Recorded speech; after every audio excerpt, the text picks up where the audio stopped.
oitavo ano. Vou passar aqui a tela do livro, certo?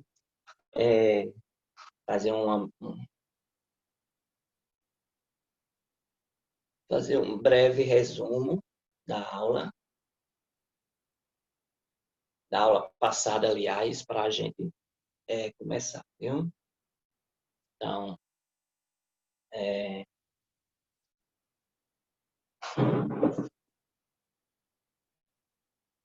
tá aqui, eu tenho que gravar essa aula.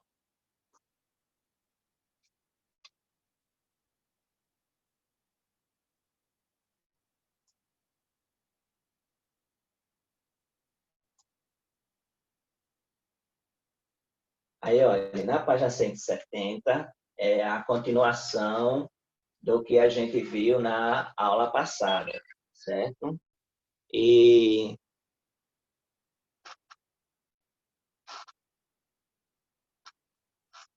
na página 169, nós vimos a questão da linguagem e da construção de texto.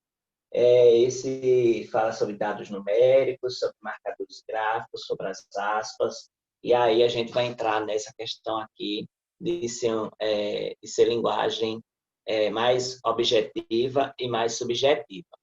Então,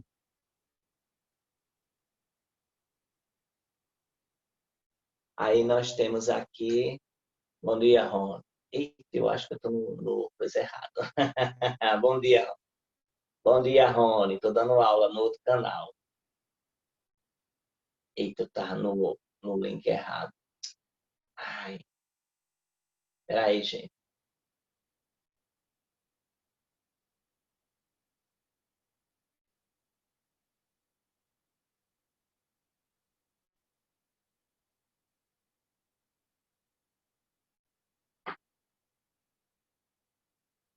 Pronto.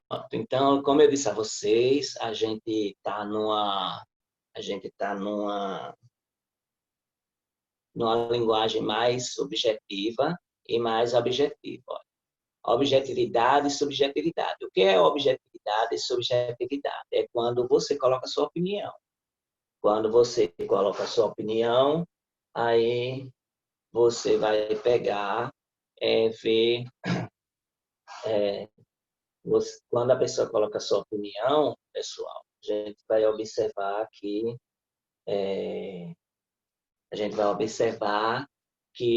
ela é subjetiva. Então, quando eu só digo a informação, sem botar minha opinião, ela é objetiva, certo? Então, olha, especialistas alertam que essa área é mais vulnerável e precisa ter sua exploração supervisionada por programas ambientais que previnam a poluição da água subterrânea e também seu esgotamento. Porque essa frase, que cita um alerta de especialista, diferentemente dos anteriores, não está marcada pelo sinal de aspas, porque aí é um discurso direto, certo? É um discurso direto. Aliás, é um discurso indireto, com citação, certo? É um discurso direto, com citação. Essa é o número 5, viu? Aí, objetividade e subjetividade. Como eu já disse a vocês, a objetividade é aquela que eu pego e a objetividade é quando eu não dou opinião, quando eu escrevo ou quando eu leio. E a subjetividade é quando eu expresso minha opinião, meu sentimento, o meu eu, certo? Quando expresso o eu. Deixa eu ver aqui, por exemplo, o Jornal Nacional. O Jornal Nacional, ele tem que ser objetivo, certo? Ele tem que ser objetivo. Ele tem que ser objetivo. Ele não dá a opinião dele. Agora, quando quando é um editorial, aí sim, aí ele dá a opinião dele, tá certo? Então, lá o William Bonner, quando está no Jornal Nacional, ele só dá informação. Um terremoto no Ceará, de escala 2,2 no oceano e tal. Então, ele só dá aquela opinião. Agora, se ele dissesse assim, um, um, um terrível terremoto, aí esse terrível, para ele pode ser terrível, mas para outra pessoa não pode, né? Então, é a opinião dele. Ele colocou uma frase mais subjetiva, certo? É uma opinião mais subjetiva. Aí você sabe que significa os termos destacados, objetivo e subjetivo. O número 1, a contaminação da água doce que circula pelo planeta é cada vez maior. A terrível contaminação da água doce leva a pensar em futuro incerto e triste, certo? Então, nós temos aí essa questão, nós temos essa questão de ser objetivo e ser subjetivo. Ah,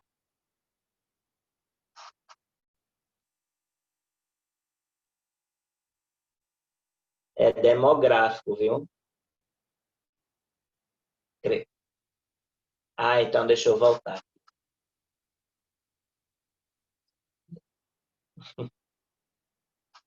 Não.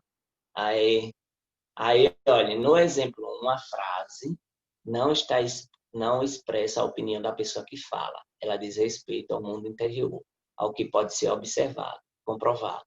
A linguagem utilizada só permite uma interpretação. O que a frase está destacando pode ser confirmado ou desmentido por outra pessoa que conheça o assunto.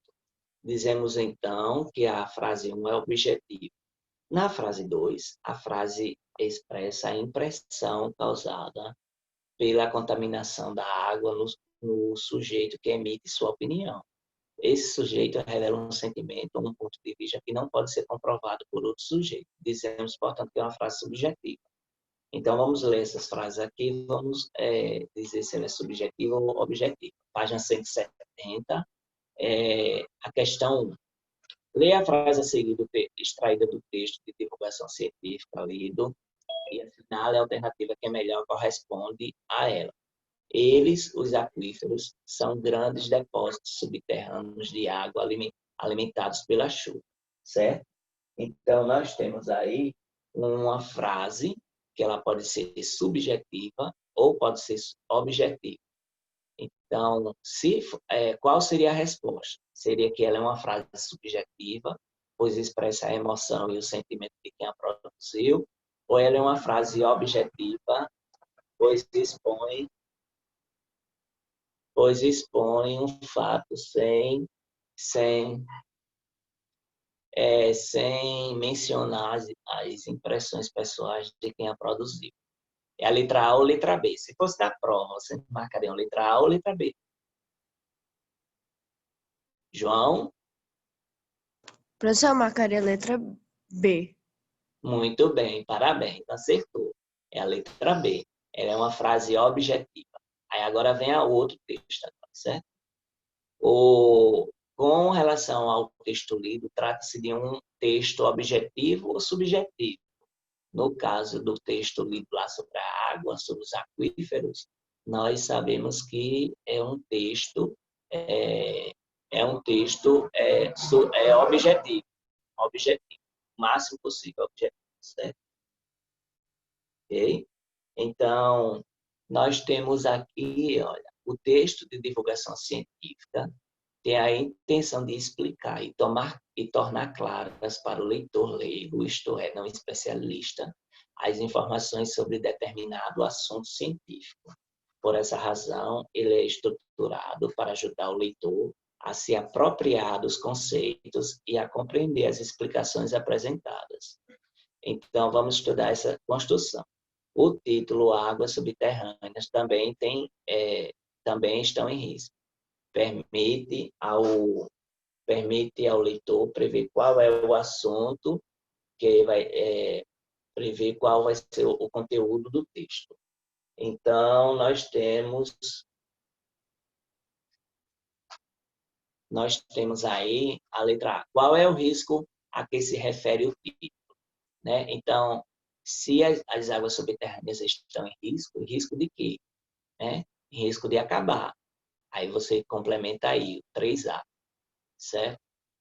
O número 2 era para dizer se é um texto subjetivo ou objetivo. Ele é objetivo, já foi respondido. Porque é um texto de divulgação científica. O número 3, a letra A, diz que é o risco de acabar. Porque o título é empregado a palavra também. Porque tem outras formas também, indica acréscimo, certo? Também indica acréscimo. E tem outras formas que podem também acabar com as águas subterrâneas, certo? Então, a poluição, outras coisas assim, né? Então, nós temos aí, porque o título é empregado a palavra também. Então, justamente porque indica acréscimo, porque tem outras formas tem outras formas das águas subterrâneas estarem em risco, certo? Podemos? Podemos, 8º ano. Vou passar, viu? Página 170. Daí, Pode ir, professor. o texto de divulgação científica geralmente apresenta uma estrutura própria, de modo a facilitar a compreensão do leitor. Assim, organiza os parâmetros como uma introdução, com o desenvolvimento e, por fim, com a conclusão ou fechamento. A introdução do texto que você leu ocupa os 3 primeiros parágrafos. E nelas são expostas várias informações, sendo uma delas a indicação do assunto que vai ser tratado. Aí, número 4. Assinale a alternativa que sintetiza o assunto, a ideia principal apresentada na introdução. Do texto que a gente leu sobre as águas, os aquíferos, Guarani e tudo mais, as águas subterrâneas, o grande uso dos agrotóxicos, qual é o assunto principal lá? O grande uso de agrotóxicos na agricultura, a diminuição das reservas subterrâneas de água, as reservas de água do Oriente Médio e da África, as reservas de água da Europa e do Brasil. Se fosse prova, qual seria a resposta? Como, professor?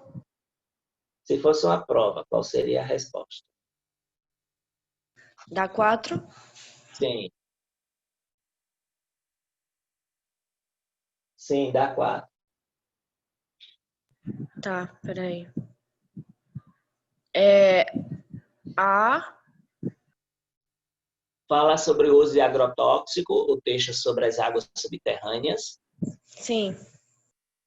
Fala sobre agrotóxico. A gente não leu sobre agrotóxico, não. Não, É sobre a... Agora estou em dúvida entre a C e a D, professor. Peraí. As duas estão erradas. E a letra A também está errada, é a letra B. Não é a B. O texto falava sobre a diminuição das reservas subterrâneas de água. Fala sobre aquele lençol freático, o aquífero Guarani, que é um dos maiores do mundo, que está aqui no Brasil e tal. Então, é a letra B a resposta. O desenvolvimento tem a função de explicar o assunto apresentado na introdução. No texto que você leu, o desenvolvimento é organizado em 3 grandes blocos, com os marcadores, o que são os aquíferos, o Guarani e as prevenções e cuidados. Aí, nós temos aqui um esquema com informações referentes ao segundo bloco do desenvolvimento do texto, Guarani, o que é, quando se formou e espaço que abrange. Para finalizar o texto de divulgação, é preciso fazer um fechamento do assunto com uma conclusão, uma retomada, uma citação. No texto lido, o fechamento ocupa os 2 últimos parágrafos. Aí me diga aqui, marca a alternativa que melhor sintetiza, que melhor resume a ideia apresentada no fechamento do texto lido. Qual é? Ele fala sobre alerta da crise, grandes esperanças, futuro dos aquíferos ou importância dos afloramentos? Se É fosse alerta da questão, crise? é o alerta da crise. Muito bem. Muito bem. Está falando sobre a crise da água. Aí tem até um homem carregando o balde da água porque falta água, gente. Na nossa casa não falta, mas por aí muita gente é, é, a, tem muitas cidades que o povo anda desse jeito assim, ó, leva água, tem um carro-pipa, que é aqueles caminhões de água que leva para a cidade e aí sai distribuindo para o povo. Se não tem, se a pessoa que mora na zona rural, ela tem que comprar o caminhão-pipa, que é mais ou menos 300 a 500 reais. Aí imagina, hein? 300, 500 reais sobre de água é muita. Pode.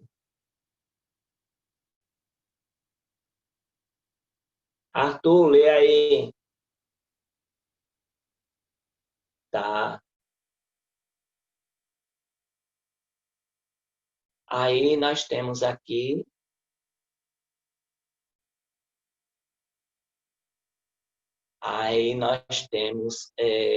essa questão da falta d'água. No interior aqui do Nordeste, sempre teve, desde que o Brasil foi invadido pelos portugueses, sempre teve essa questão da seca aqui no Nordeste.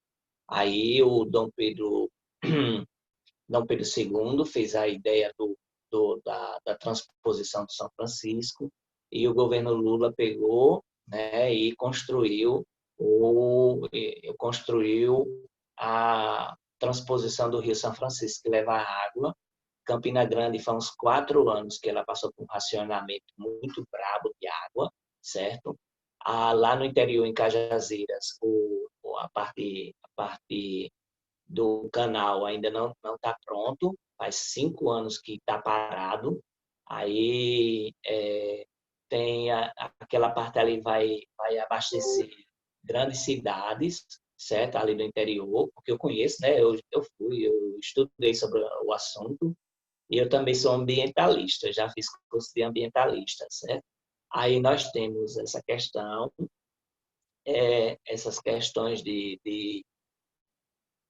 essa questão